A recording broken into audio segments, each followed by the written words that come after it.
Alright, short introduction. My name is Immacolata, but friends and family call me Tina. I am a 2D illustrator and character designer. I wasn't always an illustrator. I actually graduated in fashion design high school. I then became a tattoo apprentice for a little while. And when I was about 20 years old, I left my country and moved to the United States. But let's get into today's video. I want to show you my process on how I make my bookmarks from digital design to printing and cutting as well. So let's get started. Alright guys, so today I'm going to be using Procreate, and first thing I do when I open the app is set up my canvas. But as you can see, I already have a 2x6 preset, but I'll show you how I did that. So first thing, as you can tell, is the dimension. You can switch from pixel to inches. For now I'm gonna do a 2x8.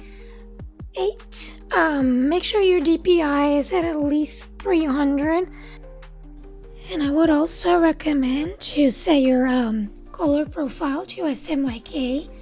That will just help the colors on your screen to match the colors of the image that's going to be printed. But always keep in mind that the colors might come out different depending on the ink and the printer that you're using. So here's what you're going to see after you click create. But I'm going to go ahead and delete that because I rather create a 2x6 bookmarks. So I'm going to go ahead and click on my saved preset. And if you already have a design that you want to add to your canvas, you can go up on the action button, click on add, and then you can insert a photo or file of the design that you would like to print on your bookmark. And you can resize it, move it around. If you do not have a design already, another thing I like to do just to play around, I go to the action button, use the drawing guide, and in this case I like to use the symmetry tool, and it is so fun to use and just experiment and really see what I come up with. And if you don't want your background color to be pure white, you either change the color, but in this case I just turned off the background, and onto the step 2.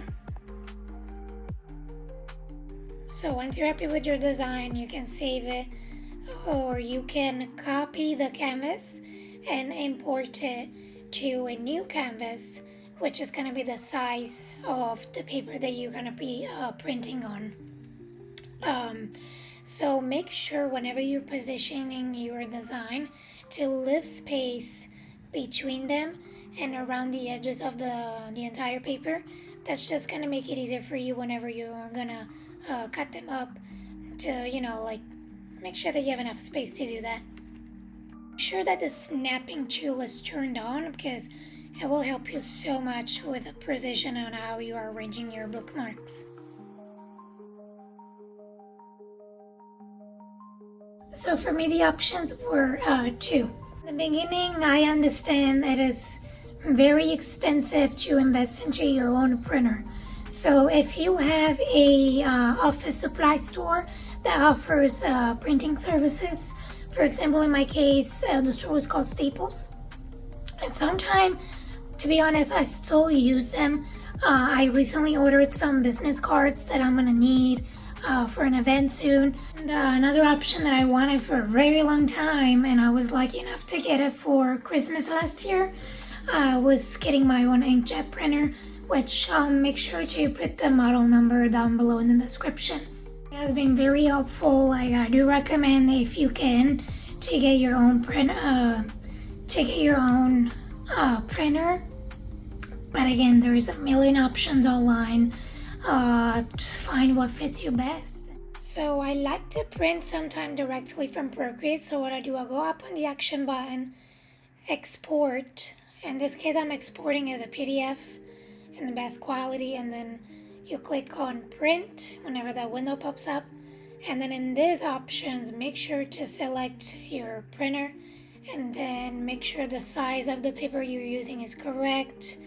I I don't want front and back, so like, you know, just go through these settings and whatever fits best for you, that's what you go with.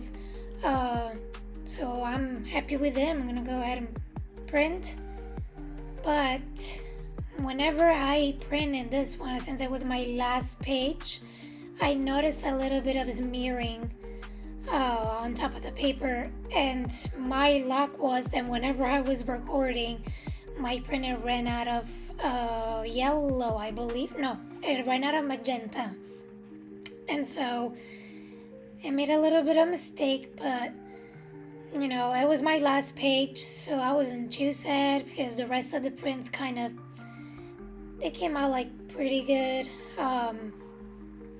See, like this one was the page right before that one, and there was no mistakes. It looks pretty clean. So this one I tried a glossy paper and it just did not work with this design. On the other side, it did work with this design. I really liked the end result for this, as well as the little bats. So here I was doing a little Halloween theme bookmarks that I gave away on Halloween night. On to the step 4, cutting and laminating. Okay, so this part is so relaxing for me. I love cutting with this cutting board. Like once I am done cutting though, I'm gonna speed it up here so you don't get bored. Even though I'm like trying to be as precise as I can, you can always kind of like always double check them. Like in this case, for example, you can see the little wire, so I ended up like fixing those. So now I'm done with that. I turn on my laminator, and whenever it warms up, you're gonna see the green light turn on. That means it's ready to be used.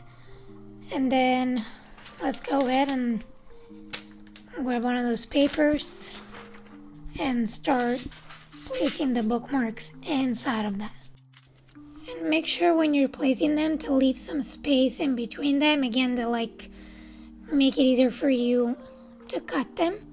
And another thing, when you're inserting your plastic paper into the laminator, make sure to insert the side that's already sealed and not the side that's open.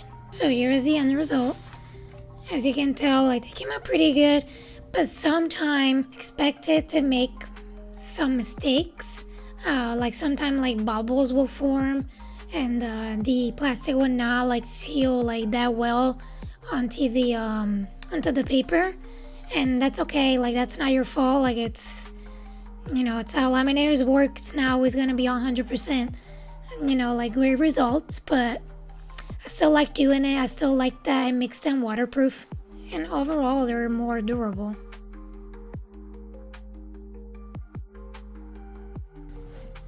Alright, well, this sums it up.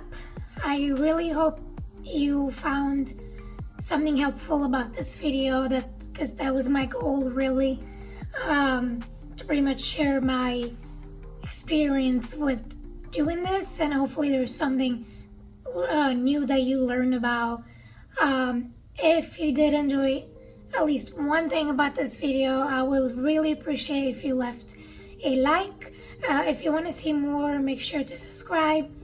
And if you have any questions, or if there is anything that I missed that you want to know more about, just comment below and I'll be more than happy to answer your questions. And yeah, until next time.